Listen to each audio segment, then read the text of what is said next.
Hello and welcome to another episode of Solo Inter podcast. And what a day it is, top of the table after so long. And to displace Milan, that's even more sweeter. And with US struggling, it's a brilliant feeling.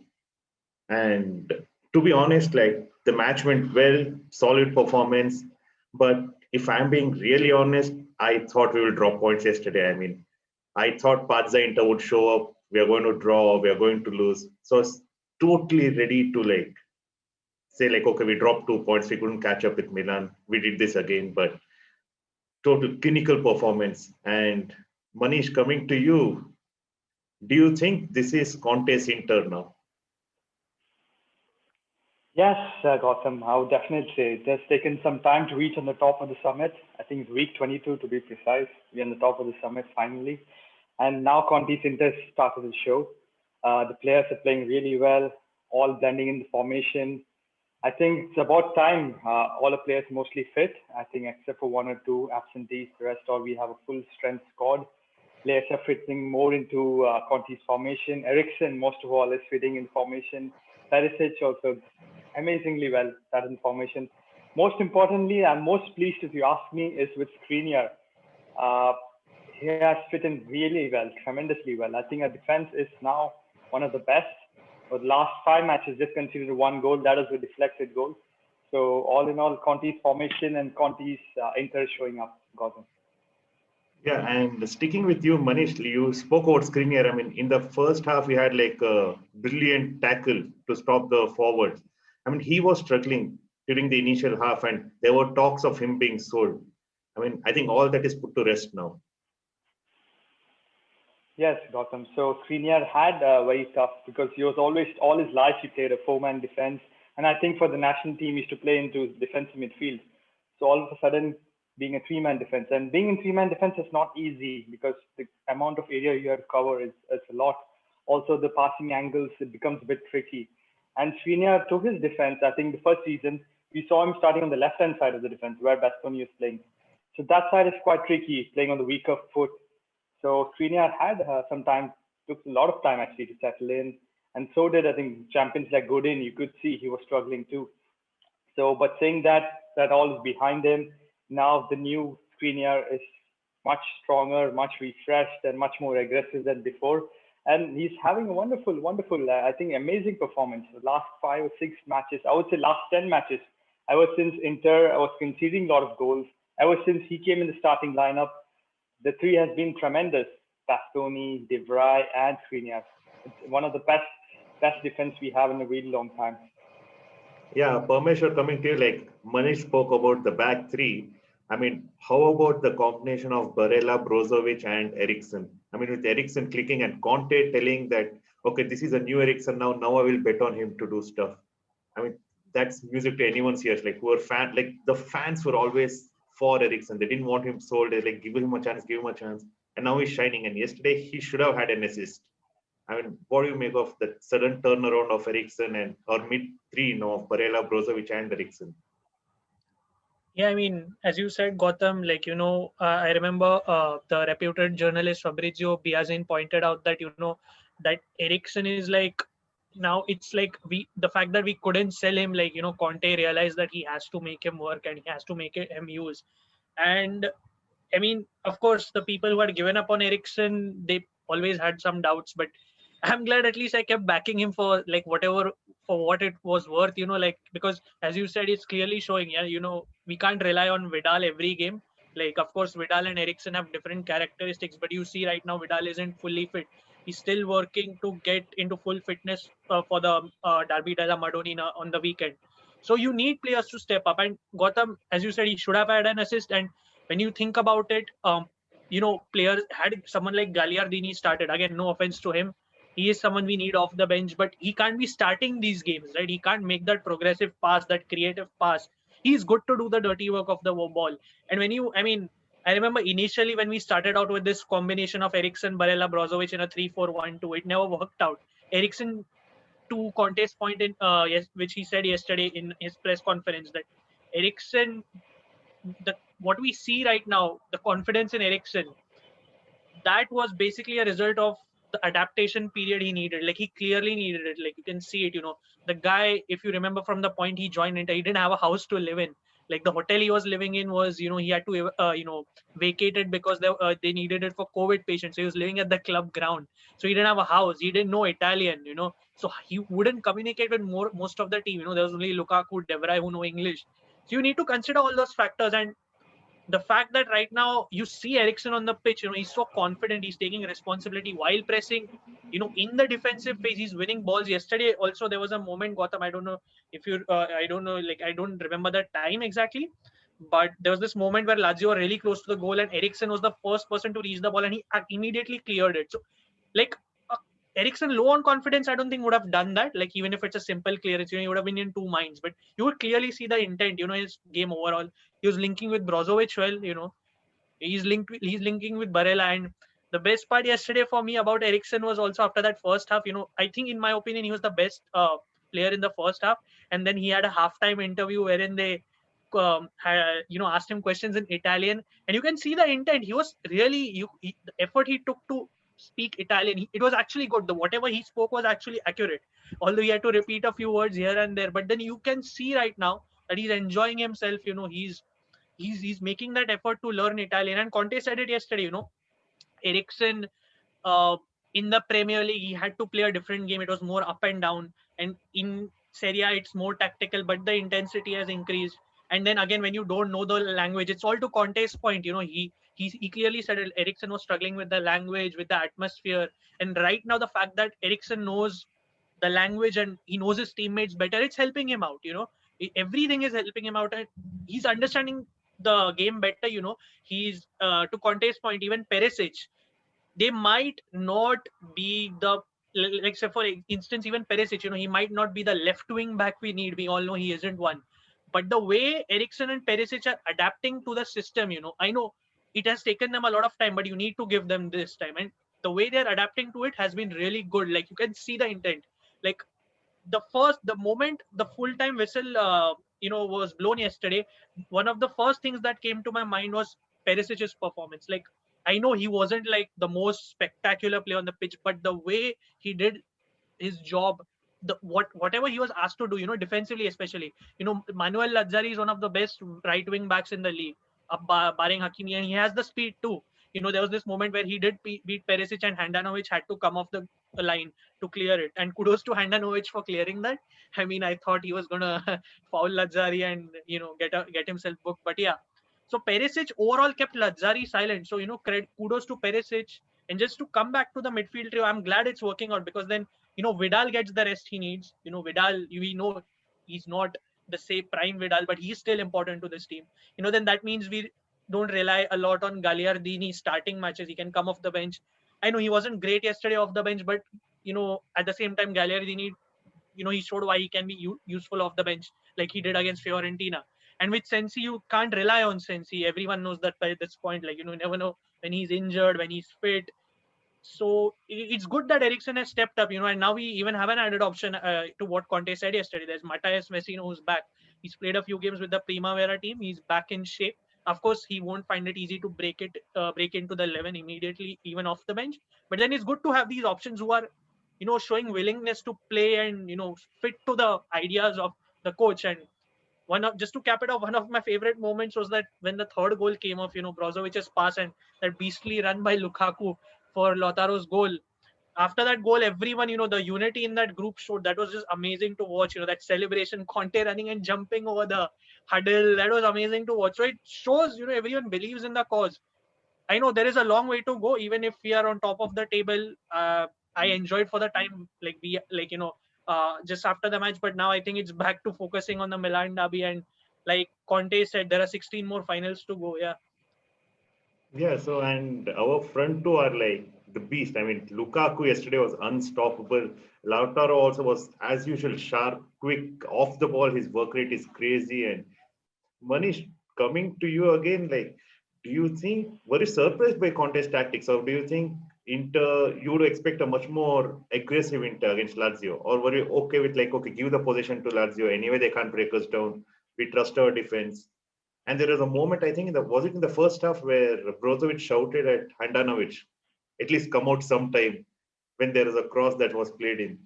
Like, but the unity is there, the defense is strong. We gave possession, like it was kind of like a classic Mourinho Inter, wherein like we don't want possession, but when we have possession, we'll be effective. Or did you expect a much more aggressive Inter? See, Gotham, going by the formation, when you see, I thought Inter was very aggressive. Like they had Perisic, they had Hakimi, they had Eriksen, so all like very creative attacking players. So generally, the thought is Inter to go out in the first step, go and attack. But I think this type of matches, Conti loves these type of matches. You've seen this again once Inter played against Sassuolo. Inter sat back and hit. And Sassuolo is again a very counter-attacking team. I mean, very possessive. They play on strong possession football, and there's a lot of spaces behind. And Inter, I think this is played to Inter's strengths. Inter and especially Conti is known to be a very counter-attacking team. We absorb the pressure and then we release. So this played to our advantage, if you say, because the amount of gaps Lazio left behind, it was for exploitation, and it was very well done. I think it was a very good team performance, not just like individual brilliance. And this is one of those matches where you see Barella and Hakimi didn't have a very good night, but overall the team performed. That's very important. Normally, what happens is when teams sit back and defend, we struggle with that. We've seen that against Shakhtar Donetsk. We've seen that against Juventus in both the legs. Juventus are very solid at the back. They didn't give much gaps. But this time matches which Conti love. Conti loves the other team to take initiative, bring the half possession, and then we hit them in the counter. If you check the possession, I actually was quite surprised. Lazio had 65% possession as compared to us 35. But like it goes to the saying, it's not how much possession you have, it's what you do with the ball. So it's like in the match against Champions League match against Shakhtar Donetsk, I think we had over 70% possession, but end of the day we didn't score. Yeah. So I would prefer this type matches, Gotham, where we play smart to our strengths rather than just going blindly attack. It was a classic Conti masterclass, absorb the pressure and then release, and I think we should have scored more goals. Coming back to what Inter's side, Inter's defense looked really solid. I think Handanovic didn't have much crazy stops to do. He had come out of his line once, twice. Yes, that was fundamental. But other than that, I don't Would think you blame Handanovic was him for trouble. the would you blame him for the goal though? No, definitely not. It was wrong-footed. Although you're kind of used to it by now. Like anything, if Handanovic stands still, that's a goal pretty much. But saying that to his defense, not everything you can blame on him. It was a wicked deflection, and Handanovic was completely flat-footed. But other than that, I think they hardly troubled. I didn't see Handanovic doing some crazy stops. One or two long-range shots by Ciro Immobile, but that's about it. But generally, amazing team performance from the defense, from Perisic performance, from Eriksen, like Parmeshu pointed out. It was a sort of a well hard worked 3 points, if you ask me. And now Lautaro and Lukaku have like 27 goals, which is like half the tally of what Inter has scored this year. So that shows like how strong the front two are as well. And sticking with you, Manish, like, do you think it was a penalty? Like everyone, including the commentators, are like going crazy, going against us, saying it wasn't a penalty. The referee's an idiot. The VAR got it wrong. But for me, it was a clear penalty. Like, what's your opinion? Yeah, so when you see the match at first at live TV, it was seen in a doubtful penalty. It looked like, but later on when they show the VAR view, it's a stone cold penalty decision. I don't think any other option was it because we checked the Lazio defender, his trailing leg caught on Lautaro Martinez well before he touched the ball. So that's a clear penalty. It's not even debatable. It wasn't like a 50-50. It was a 100% penalty. And I'm sure later on, after everyone reviewed the VAR decision, including Lazio coach, all admitted yes, it was a penalty. So it's absolutely no point for debate, Gotham. It's clearly stonewall penalty decision for me. Yeah, Parmeshwar, coming to you, like, I mean, yeah, it was a penalty, but here's a different question for you. Like, the Milan derby is coming up. How important was it that none of our players, like the players that were supposed to be banned, got booked? Barella didn't get, Brozovic didn't get a card. Like, how important do you think that is? I mean, it's really important, right? Because that these three are like pretty much form the core of our team. Like Brozovic is back in form. You know how important Brozovic is. I mean, same goes for Barella. He didn't have the best of games yesterday, but then it was a well orchestrated team game plan, right? So you didn't need Barella and Hakimi to be at their, let's say, prime best, but at least do something like And at the end of the day, if Bastoni doesn't play, who's going to play instead of him? So I'd rather have Bastoni over Kolarov, and we all know how good Bastoni is. So there's no two ways about it. So that's that. And yeah, I mean, you it's pretty good to see, because in these kind of games you usually expect like the Padza Inter to show up and one or two of our key players to get booked, or you would even lose this match. But it was such a good team display. Like there's it was just, I think, perfectly orchestrated. To Manish's point, like we sat back. You don't have to always be on the front foot, even if the lineup suggested that. A few months ago, I was suggesting that he needs to have this sort of a lineup where he has more of like an attacking oriented lineup, like Perisic, Eriksen, Brozovic all together. But I guess at that point we weren't ready, and right now it shows that players like Perisic, Eriksen, they are more willing to do the dirty work, and you know make contributions for the system overall. So I'm really pleased that it didn't come down to any, let's say, rash tackle or stupid tackle by let's say Barella, because we all know he goes flying into tackles. He just loves just diving into tackles. And even Bastoni at times, if he gets beat 1v1s, he has that tendency, and he had Lazzari on his side, so that and Bastoni at times can struggle against faster players. So that also shows how good Perisic was in his duty, that he actually contributed to the point where Bastoni didn't have to make a rash tackle. And yeah, I mean, overall, I'm impressed, and I just wanted to put a few stats out. I mean, there was a lot of impressive stats out by Opta Paulo yesterday. First of all, to Manish's point, Handanovic, I feel he didn't have much to do, but there were initially a few saves he had to make, and he did a really good job. And I think he is getting back into confidence. He needs to, I think, improve his clearance generally, because I think he at times tends to clear the ball very waywardly. But yeah, just coming to a few stats, I think it was Samir Handanovic's 500th, I think, Serie A match, and that he becomes the 15th player to reach this milestone, and only the second foreign player after Zanetti. And then, of course, we have Lukaku, none other than Lukaku. He's taken 10 out of 10 penalties in Serie A over the last 2 seasons, and no one has scored more. Then you, of course, have Lukaku's 300th goal, I mean, overall for club and country. And I think out of that, for Inter, he scored his 56 goals. That's more than Manchester United, his time at Manchester United. So that's impressive. I mean, and to everyone who thinks he can't perform in big games, yesterday he just showed why he can. And I mean, Lazio is a big team. Let's not pretend that they aren't. They are a big team. They've shown what they can do. They are going to play Bayern Munich in the Champions League. They've done one better than us in the Champions League. So they are pretty much a big team. And he scored two. I mean, that second goal is like, of course it was onside, everything is out there now, but the finish, like the fact that he didn't give up just because it could have been offside, he just blasted it immediately. That's good to see. The penalty was good, and of course that assist for the third goal, I mean, I don't know what to say. He just left Parolo for dead. So yeah, so he pretty much stepped up. Then there was another impressive stat that this is the first time we have won two consecutive home matches to Lazio since 2012.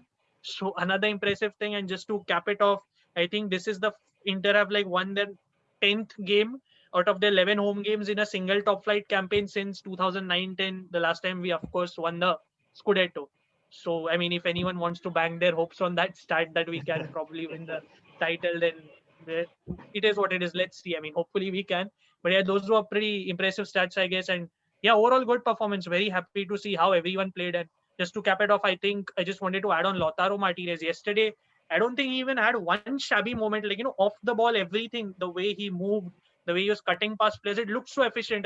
I remember Hakimi had this one chance where Parolo dived in and blocked it.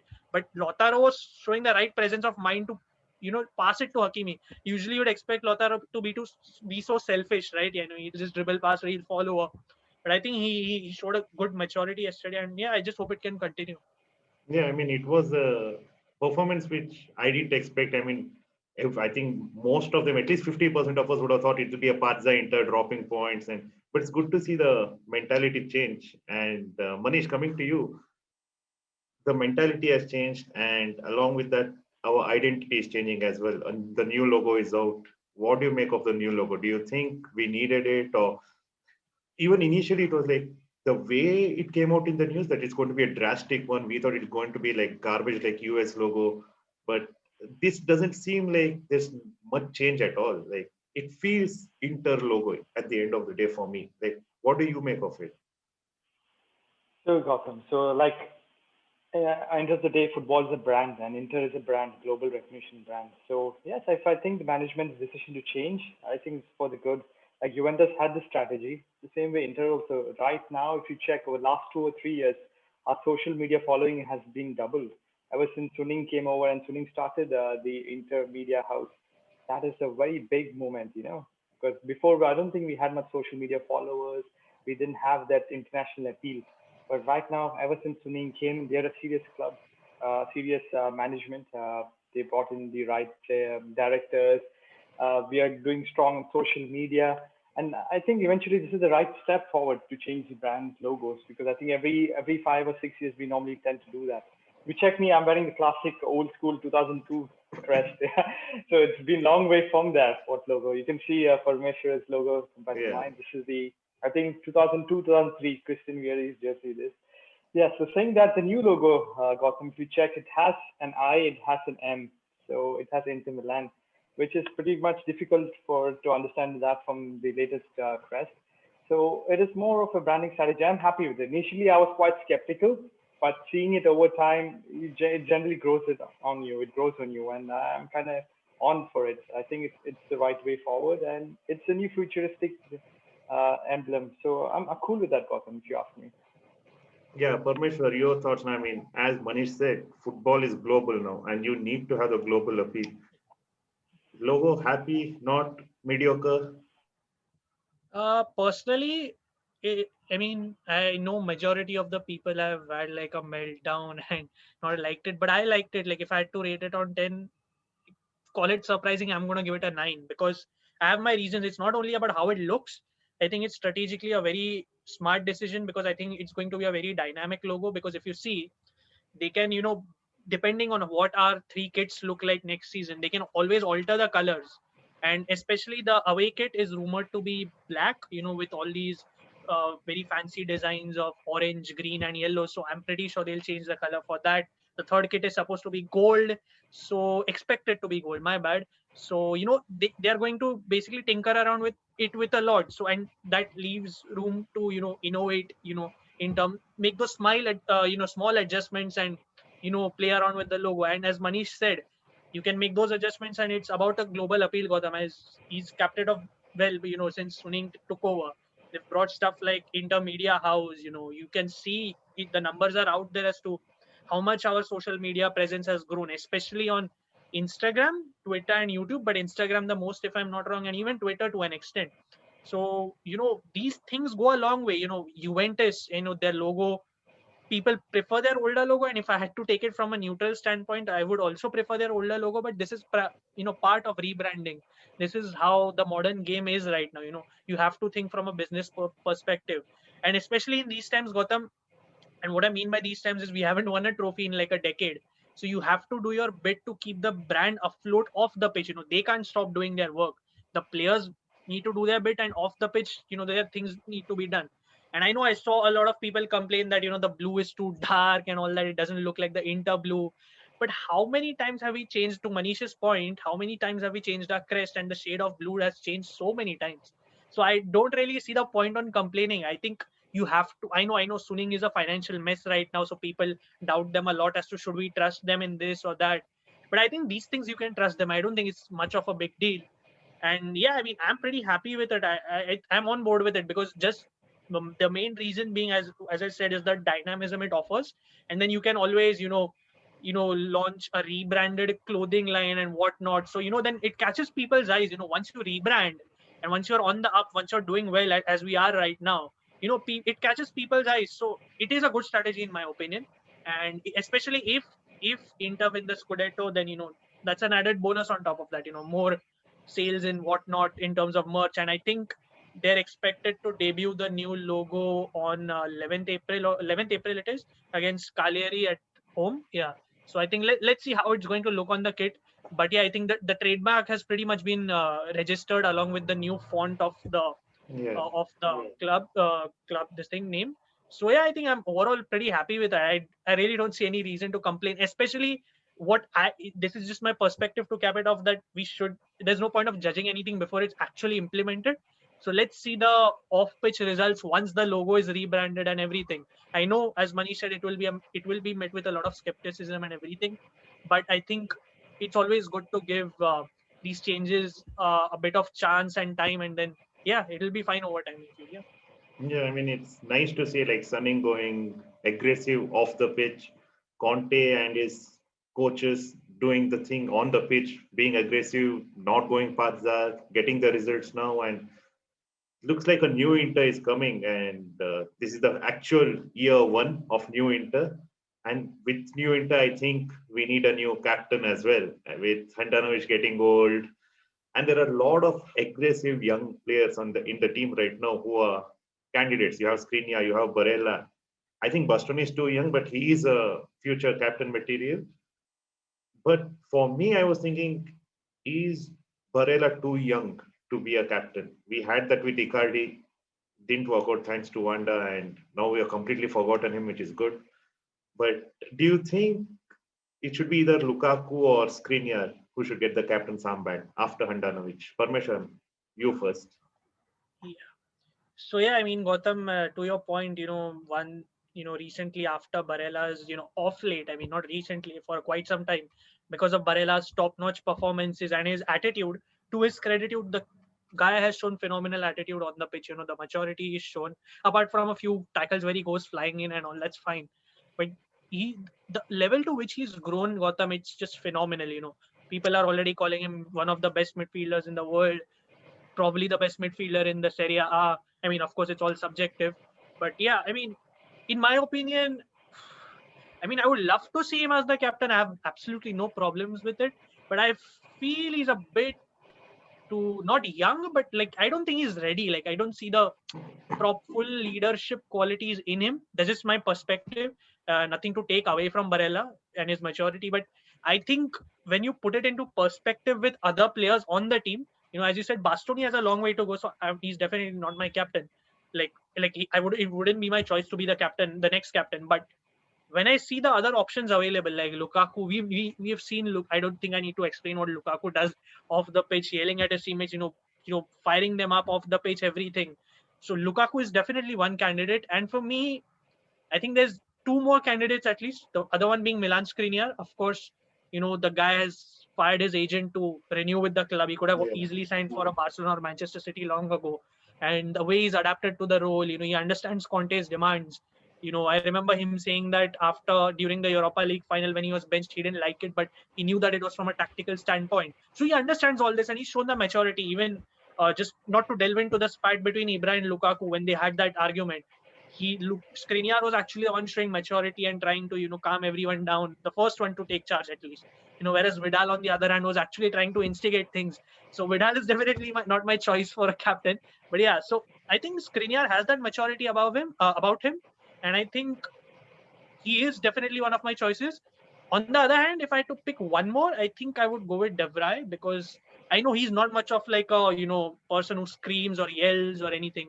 But then he somewhat reminds me of Zanetti, because Zanetti was also like sort of a calm personality, like a likable guy, like who wouldn't, get into anyone's faces that much. Or De Vrij never does that in the first place, and he's more of a silent leader. He's just an option, but I don't think he'd be my first option. But just to cap it off, Gotham, I think if I had to pick one between Skriniar and Lukaku, I love them both, and I think Skriniar edges it for me. Yeah, I think it's Skriniar for me for sure. Yeah. Yeah, I mean, even for me, I prefer Skriniar. I mean, before Lukaku, for me, it was 100% Skriniar. Once Lukaku has come in and he has shown the leadership qualities, like for me now, it's a toss up between them. I would be happy with either Skriniar or Lukaku.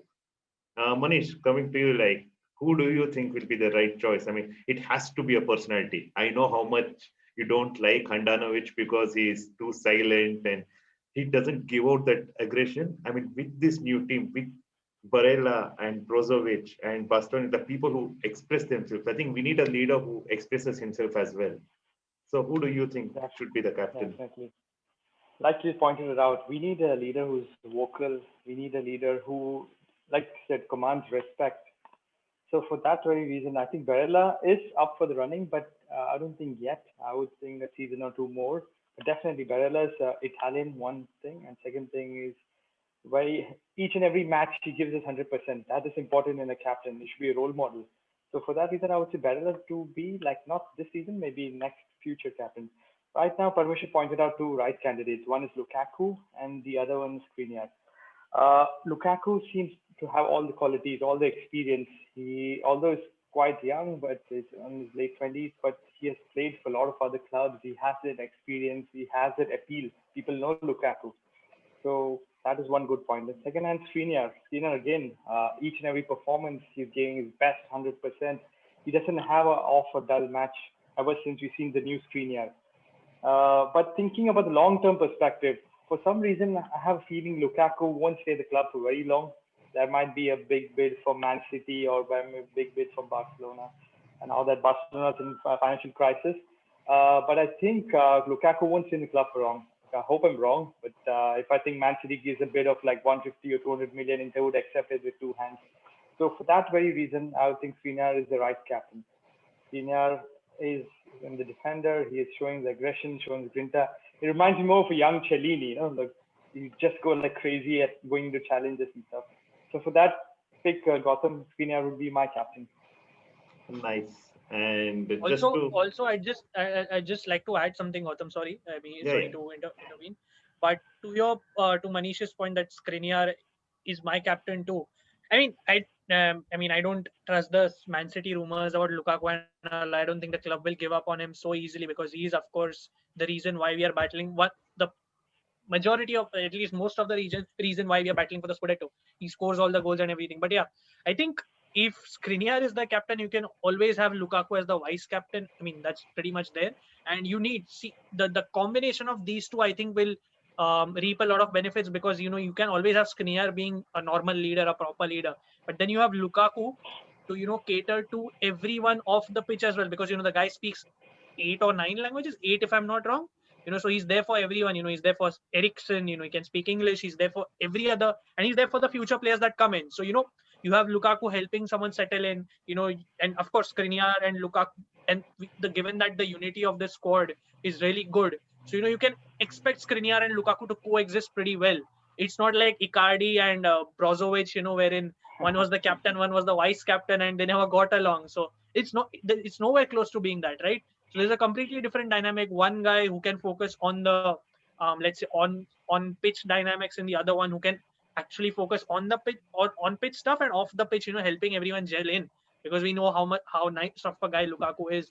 So I think to your point, Gotham, even if it is Lukaku who is the captain, then we can always have Skriniar as a vice captain and vice versa. So I think the main objective should here be that either one of them has to be the captain and and the vice captain at the same time. I don't think it should be like Lukaku captain or Brozovic vice captain. I mean, Brozovic has been there for long, but I don't think he has those leadership qualities per se, like not there yet. And same for Barella. I don't think he should be there in the vice captain running. So I mean, if this combo is there of Lukaku captain or Skriniar captain, Lukaku vice captain, I'm happy with that. Yeah. Yeah, I mean, even But I for feel all our the, discussion, no, no, I I feel think, like sorry, even for the all our unity, discussion, I think Brozovic would be the captain, vice captain, because the club follows that hierarchy, the oldest player. So for all we discuss, anything ends, Brozovic might be the captain. but this is the Sorry, new Gautam. Inter. I think even that will change. I think they'll be like, no, it's fine. But here's one more thing which I wanted to mention, like the unity in the team. I mean, I don't think Lukaku would want to leave. But at the same time, we know Marotta from Juventus days, wherein like they they rebuild always. Every 3 4 years they rebuild. They don't keep their players. And Lukaku will obviously get some bids. And if it's in the range like Parmeshwar said, 80 to 100 million for Lukaku, I think Marotta will sell. So I think there's higher chance of Skriniar staying at Inter than Lukaku like 3 years down the line. Mm. What do you feel, Parmeshwar? Like, do you think like Morata will break up this group of players soon, or will you be like, okay, let's just hang around and check? Because it always Yeah, I again mean, depends on Conte, right? If he leaves in a yeah, season or two, yeah. I don't think he is going to do that like what he did at Juventus because at that time Juventus was run differently, and you have to look at. I know Lukaku might get you 100 million or more, but you need to consider the fact that you're breaking up a very solid group, and I've seen Marotta's pre-match conferences. He always stresses how strong of a group it is and how everyone believes in the coach. And if you're taking the coach's favorite player away, the coach is going to leave for sure. I mean, if Lukaku is gone, Conte is going to whine, moan, everything, and I won't blame him for that. It's just he'll be right in it. You're literally selling your best player who's you know carried you so far, carried you in the big games, important games. So I don't think he's going to do that, and I'm pretty sure Marotta has already felt it, like the fact that if you don't decide with Conte, then you're going to face public criticism in interviews. So I don't think they'll sell Lukaku without Conte's approval or anything, and I'm pretty sure Lukaku doesn't want to leave either. He's been I remember watching an IFTV video. I'm not a fan of IFTV, but one of those videos where Giuseppe Rossi came on, and he said that at Manchester United, Lukaku used to say that he's a proper Inter fan. Like he lives that he lives the club. So I don't think there is scope of him leaving, and I hope the management doesn't do something stupid like that, because you're never guaranteed a replacement. Gotham, you can put all the names out. You might put someone. I don't know who right now at this moment, but you can put all the names out. Yeah, I mean, of course, Holland is amazing, but you can see again. That's the thing, right, Gotham? You can always put names out. You can always, there was a point where even Werner actually said that he was contacted by Inter before he moved to Chelsea, but he wanted to move to Chelsea, and then he's taking his time to adapt. Then you always question, do we have that time to give it to that specific player, right? So it's a dilemma. I mean, the squad is set, Gotham. I think pretty much all of us know the changes that really need to be made, or additions that need to be made, are a left wing back, goalkeeper, and now that maybe Ericsson is settling it, we probably don't even need a midfielder, maybe to replace Vecino or someone. So that's pretty much it. Yeah, I mean, I think, yeah, that's pretty much it, Gotham. No, but Gautam, to your point, I think right now Inter's in a very bad financial situation, and we are struggling to offload players like Perisic, players like Ericsson, and Lautaro had a value of 100 million at one point, but now I don't think any suitors are ready to spend that much. So only bankable star is Lukaku. And to Parmeshan's defense, we're not going to sell Lukaku as such, but if an out of way offer comes, like not 100 million, talking about 150, 180 million, like a crazy offer comes, I'm sure Inter would consider that. But saying that, I hope Lukaku stays Inter for a really long time, because he seems to be a really vital part for this group. Yeah. So to wrap this episode up, let's do the team rating for this episode. Like, what would you give the rating for Inter against Lazio? Parmeshwar, you first. So yeah, Parmeshan. 10 on 10, man. I have no complaints at all. 10 on 10 for everyone, like the team, the coach, just everyone off the pitch making it possible. The management. I know that Suning has their own issues and everything, but yeah, I mean, 10 on 10 for everyone. I don't have much to say. It was just perfect, man. It was pitch perfect. Yeah, Manish, coming to you. I would say an 8 on 10, because when it was two goals, we should have gone for the third one much faster. And when Lazio hit back, we were like quite shaky in that few moments. But 8 on 10, obviously, the scope of improvement. Everybody played well, except I think the flop of the match for me was Hakimi. He didn't play a very good game, but other than that, everyone had a brilliant match. Yeah. So even I would put it 9 out of 10. I think there is scope to improve. If you had won like 4-1 or 5-1, I would give it 10 out of 10. But let's see the 4-5 goals come next week against Milan, and then we can give 10 out of 10 there as well. All right, folks. So that was another episode of Solo Inter podcast. Do let us know in the comments, what do you think will be the scoreline in Milan derby, and what do you think of the tactics, and is this Inter's Conte's Inter now? All right, guys. See you soon. Forza Inter, guys. Yeah.